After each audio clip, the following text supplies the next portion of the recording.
You mentioned one country, two systems, and how that kind of like you're talking about Hong Kong being in this gray area, and how it's looked at as, I suppose, more of a capitalist economic Yes. government as opposed to the rest of the mainland. So, can you kind of talk about exactly what uh, is a one country, two system principle?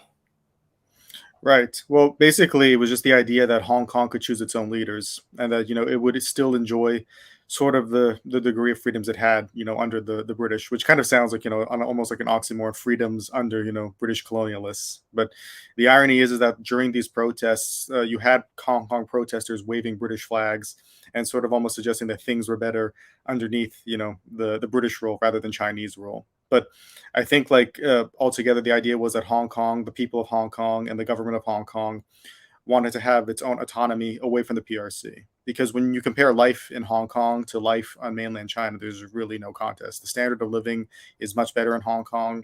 You still have freedom of speech. Personally, for me, I grew up watching Hong Kong movies, and I thought they were the best in the mid '90s. And then when they were handed over back to China, that influence from mainland China basically sort of like stunted the growth of the Hong Kong film industry in terms of creative quality. So just as like one example. So culturally, politically, socially, the people of Hong Kong wanted to maintain all of that. But as we've seen throughout the last couple of years, there's been more mainland influence slowly encroaching on the island. And now, basically, as early as about 3 years ago, the last newspaper in Hong Kong that could criticize the PRC, that had basically freedom of the press, that was shut down.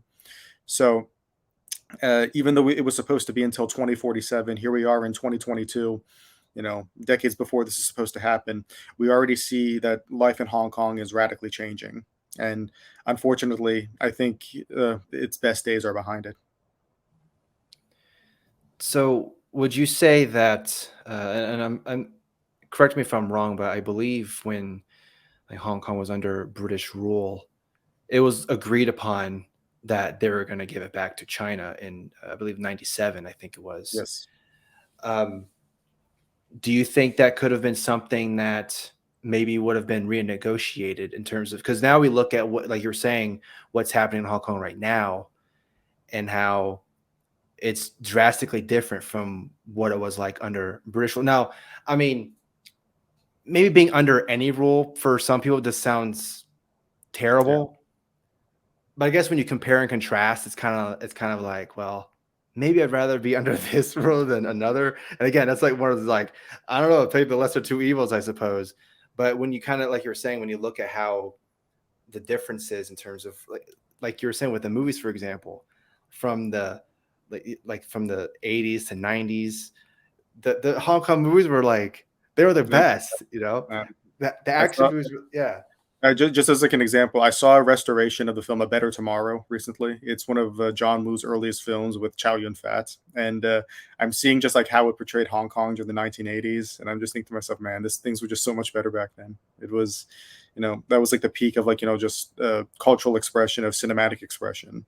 But unfortunately, a lot of Hong Kong films now, they're basically just like the same thing as mainland films, and uh, and also, like, if you release a film like in Hong Kong, you have to like make it with like the mainland audience in mind too, if you want to make money as well.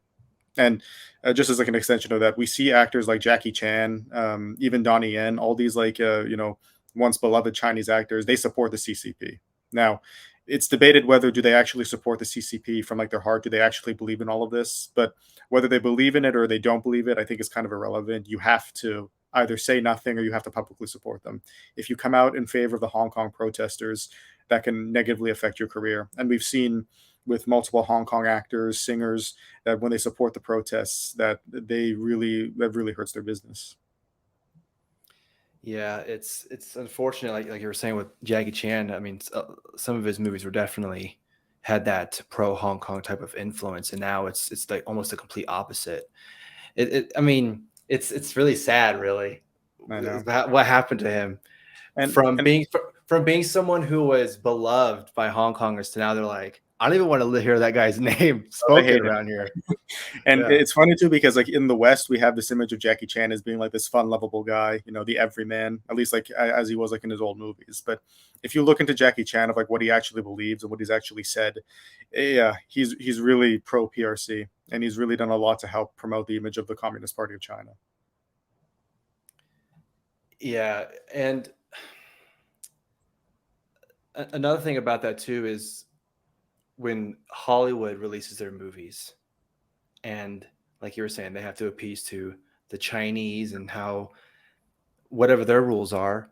I mean, you see, like, I mean, a huge prime example of that is when we saw uh, the Star Wars Episode 7 and their poster. When you see Finn on the American poster, but then in the Chinese poster, it's like he's not. It's like he's not even in the movie anymore. Yeah. It's And weird. and I could be, I'm not entirely sure if this was mainland China. I think it was, but like in episode 9, there was a whole hype over like the lesbian kiss between two female characters. It's really a blink and you'll miss it scene, but everybody was always like joking, saying, "Yeah, it's a blink and you'll miss it scene because they can cut it out from the international version and nobody will notice." So, yeah. And there's a bit of there's of course the hypocrisy of like the Western companies too, where like they pretend to, or they put this like posturing that they're progressive, therefore all these progressive left wing causes. But when it comes to actually making money and distributing their films in countries like China, they have to cut them to appease the local censors. So how do you think that just how do you think that came to be in term like was it I mean obviously it wasn't always like that. So Right. was it just something that the Chinese government are just like waiting, rubbing their hands like, oh, I can't wait to get that Hong Kong back. I'm gonna show them who's boss, that type of thing. Like do you know what happened or do you have any kind of like theories about that? Well, to go back to your original question of the handover, like what was the mentality at the time? I think a lot of people were hopeful that China would change, because you have to keep in mind that, after the Cultural Revolution, after like all the economic reforms under Deng Xiaoping, everybody thought that like, China would become, like this economic powerhouse, which it did, but it became an economic powerhouse without actually having freedoms for its people. And this was, I think, the high point of this like hope that was during 2008 during the Beijing Olympics, because now we finally see, oh, China is like participating in the Olympics. It's a respected member of the world stage. We can have like all this cooperation with Western countries like the U.S. But unfortunately, with Xi Jinping taking over and declaring himself president for life, his mentality is almost like Mao Zedong, where he wants to like have this cult of personality around him, and he wants to centralize power as much as possible. And with China, mainland Chinese people in particular, people growing up today, they don't understand what the Cultural Revolution is. They don't know how bad it was. So, my father, he lived through the Cultural Revolution. He was born in 1954, and he lived through all 10 years of the Cultural Revolution. So, his generation of all else knew what it was like. But people who are born today, who are like raised, especially like, we always make fun of like millennials and Zoomers for like not knowing anything about like their past, like, in US, UK, whatever. But it's the same thing in China too. They don't know what came before them. They don't have any memory of the Cold War, and especially because the Chinese Communist Party is like cracking down on dissent, especially with social media and everything. Unless you have like foreign friends, or unless you're regularly like using VPNs and making an active effort to look for foreign media, you're only getting one narrative from the CCP. So China is going right now in a very scary direction, where they're going to basically try to like make for of the Chinese people, they're trying to create this like nationalist identity, this Chinese identity to go against the rest of the world. And the real question is, like, how long can this last for? Now, it's very similar to like sort of like in the 80s, where everybody was afraid that Japan would take over. It would be number one. It was buying businesses in America. It was taking over everything. But I'm not just saying this because I live in Japan and that I like Japan. I think Chinese hegemony would be a lot worse than Japanese hegemony, for one thing. Well, maybe they're thinking when like with World War II and how it Yeah. was the Axis powers and all that. So maybe that's what they're thinking in terms like, oh Mhm. yeah, Japan would be bad because Yeah. they were siding with the Nazis. So obviously that was not good. But I just bring it up because it's very interesting. Like in retrospect, we look back on that sort of almost like with like a kind of a quaint feeling, where like I can't believe we were so scared of Japan for doing this, because they're our allies, and like they're a democratic country, but also two, I mean, they basically got so drunk off their own success, like when like the economy burst, like the bubble burst. Now Japan is still like it's the number two economy, or no, number three economy, so it's still doing fine. But the idea is like, will China follow the same path?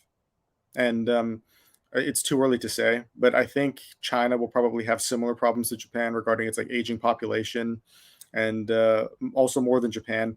What kind of quality of life can you have among its citizens? But regardless of what happens, like politically at least, the CCP is going to try to exercise as much control as possible. And to give credit where it's due, they've done a good job of basically, getting influence where it is. If you go to like other countries like, New Zealand, Australia, the UK, they have so many trading deals with China. And if any like person like, for example, if you ask like, is Taiwan part of China? All the politicians have to say that they agree to the one China policy, or that Taiwan is a part of China. But deep down, like in the hearts of these politicians, the hearts of these leaders, they support Taiwan, and they know that Taiwan is like an autonomous country that deserves to be protected. And we see this also with the Biden administration's posturing towards Taiwan, China issues, and a lot of these countries sort of supporting Taiwanese autonomy, especially in the wake of the Ukraine crisis. So, like you were saying, how Japan kind of went in one direction in terms of being this economic powerhouse, and China still being trade partners, like you were saying, with other countries and everything like that. But they're still kind of in that mindset of we're going to be this one rule dictatorship, whatever you want to call it. They're still there. So for all the free marketers who are thinking, well, if we just trade with them, they'll come to our side. Yes. They'll understand what we're. Obviously, it hasn't worked out. It hasn't worked out that way. Yeah. So how do you kind of okay? So I guess where I'm going with that is, if Japan is able to go the direction that they're going, why isn't China going in that same direction? Yeah, it really just comes from just like the difference of like political systems, because you have to keep in mind that China is a lot like Russia, where like for like for most of its history, there's been so much instability, and basically the best part, the quote unquote best parts of like Chinese or Russian history is when you had a strong leader to sort of like lead the country in one direction. So Xi Jinping, it's very difficult when you look at like public approval polls like in these countries, because of course they'll say like like I'm making this number, like 90% of Chinese people support Xi Jinping. Well, of course the state is going to like say that like the majority of the people support the country, but I think there actually is a grain of truth in that, because a lot of these countries that have had this like instability for such a long time, they want a strong leader to like lead them like in a successful direction. And if you look at like how China is now, the standard of living across the country, it's still pretty poor compared to like most other developed countries. But like in the big cities, it's much better than it is before. Everybody has smartphones. Everybody's able to, ironically, enjoy the luxuries of capitalism while living under the quote unquote socialist country. But all of that is directed by the CCP. So they give their people a degree of economic liberalization. So instead of being like North Korea, where the people are poor and they're suffering like under terrible autocrats, the Chinese people, they live under an autocrat, but they have a degree of economic freedom that keeps them satiated. That makes it less likely that they'll go against the CCP.